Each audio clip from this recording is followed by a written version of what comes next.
So growing up, I always heard some of the weirdest things, but they make sense if you really think about them. We were never allowed to go camping growing up. Reason being, we couldn't be in tents. Why? Because that's dangerous. If you look up the meaning of intent, get it? It's kind of punny.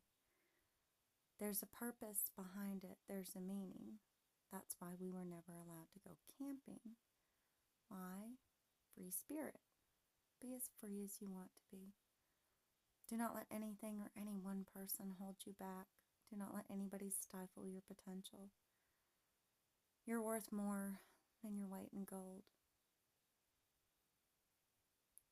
It's kind of a beautiful thing, really. Reasons why.